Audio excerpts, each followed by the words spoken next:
అస్సలాముఅలైకుమ్ to all my viewers. Welcome back to Rizzu's kitchen. ముందుగా నా viewers and సబ్స్క్రైబర్స్కి happy independence day అండి. నేనైతే ఇండిపెండెన్స్ డే స్పెషల్గా ఇలాగా నేషనల్ ఫ్లాగ్ని గుర్తు చేసుకుంటూ ఫ్లాగ్ కలర్స్తో ఇలా హల్వా అయితే ప్రిపేర్ చేశానండి.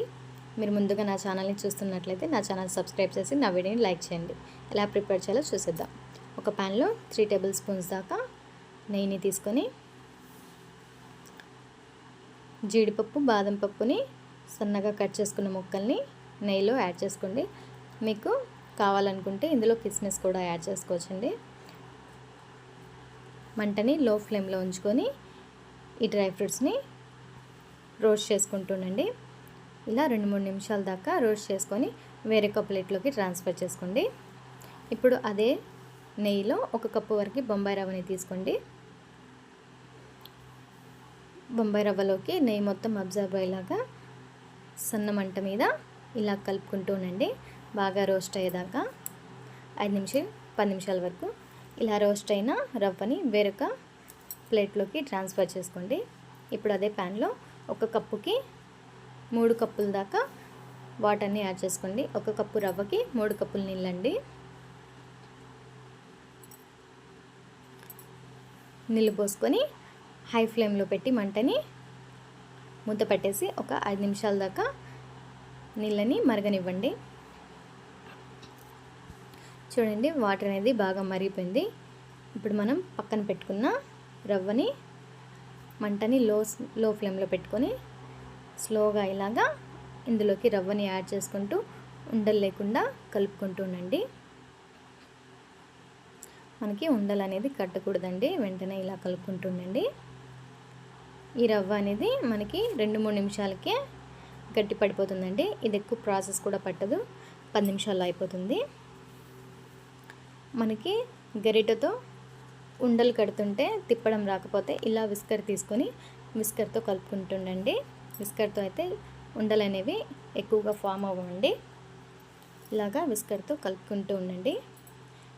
ఇలా దగ్గర పడినప్పుడు ఒక 2 నిమిషాల వరకు లో ఫ్లేమ్లో పెట్టుకొని మూత పెట్టేసి వదిలేయండి. 2 నిమిషాల తర్వాత మళ్ళీ మూతను తీసేసి ఒకసారి కలుపుకొని ఇందులోకి షుగర్ యాడ్ చేసుకుందాం. 1 కప్పు రవ్వకి 1.5 వరకు మనం పంచదారని యాడ్ చేసుకుందాం. మీరు షుగర్ తక్కువ తినే వాళ్ళైతే తక్కువగా యాడ్ చేసుకోండి, ఎక్కువ తింటే ఎక్కువ క్వాంటిటీలో యాడ్ చేసుకోండి. ఇలాగ షుగర్ వేసిన తర్వాత మళ్ళీ ఈ రవ్వ అనేది మనకి పలుచపడుతుందండి. మళ్ళీ వాటర్ లాగా ఫామ్ అవుతుంది. పాకం వచ్చేసి ఇలా కలుపుకుంటూ తిప్పుకుంటూ ఉండండి, ఉండలు కట్టకుండా. ఇప్పుడు ఇందులో 2 టేబుల్ స్పూన్స్ దాకా మళ్ళీ నెయ్యిని వేసుకుందాం.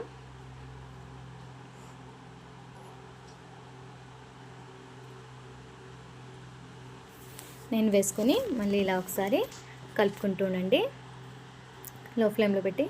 ఇప్పుడు పక్కన పెట్టుకున్న డ్రై ఫ్రూట్స్ని కూడా ఈ రవ్వలోకి యాడ్ చేసేసి ఇలాగా కలుపుకుంటూ ఉండండి.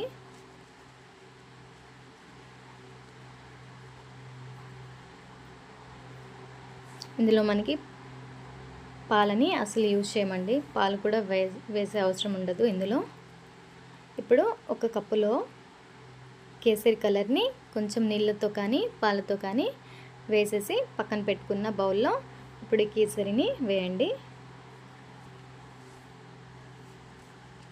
వేరొక బౌల్లో గ్రీన్ కలర్ ఫుడ్ కలర్ని వేసేసి అందులో కొంచెం నీళ్ళు లేదా పాలతో కలిపి పక్కన పెట్టుకున్న బౌల్లో కూడా ఈ కేసరిని యాడ్ చేసుకొని పక్కన పెట్టేయండి.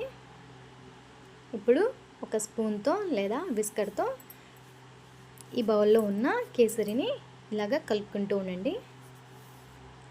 మొత్తం కలర్ మొత్తం కేసరిలో కలిసిపోయేలాగా ఇలా కలుపుకుంటూ ఉండండి. చూడండి, మనకి కలర్ అనేది గ్రీన్ కలర్లోకి వచ్చేసిందండి. ఇప్పుడు వేరొక బౌల్లో ఆరెంజ్ కేసరి కలర్ తీసుకున్నాం కదండి, అది కూడా స్పూన్తో లేదా విస్కర్తో ఇలాగా కలర్ చేంజ్ అయ్యేంత వరకు కలుపుకుంటూ ఉండండి.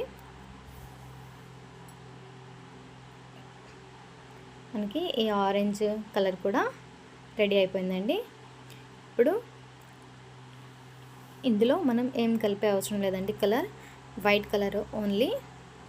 వేరొక బౌల్లో ఈ మిగిలిన వైట్ కలర్ కేసరిని కూడా తీసుకొని పైన కొంచెం నెయ్యి రాసి పక్కన పెట్టేసేయండి. ఇలాగా అద్దుకుంటూ కొంచెం నెయ్యితో షేప్ లాగా చేసేసుకోండి. చూడండి 3 కలర్స్ అనేవి రెడీ అయిపోయాయండి. ఆరెంజ్, గ్రీన్, వైట్ ఎంత కలర్ఫుల్గా ఉన్నాయో కలర్స్ అనేవి. సింపుల్గా ఈజీగా ఇలా రవ్వ కేసరిని ఇండిపెండెన్స్ డే రోజు స్పెషల్గా చేసేసి తినేసేయండి. ఇప్పుడు ఒక ప్లేట్లో ఇలాగ ట్రాన్స్ఫర్ చేసేద్దాం. ఆరెంజ్, వైట్, గ్రీన్ ఫ్లాగ్ కలర్స్తో. చూసారు కదండి ఎంతో సింపుల్గా చేసేయచ్చండి ఇలా రవ్వ కేసరిని. స్పెషల్గా మీ పిల్లలకి పెట్టేసేయండి. మీకైతే ఈ వీడియో నచ్చినట్లయితే నా ఛానల్ని సబ్స్క్రైబ్ చేసి నా వీడియోని లైక్ చేయండి. Thank you for watching my video.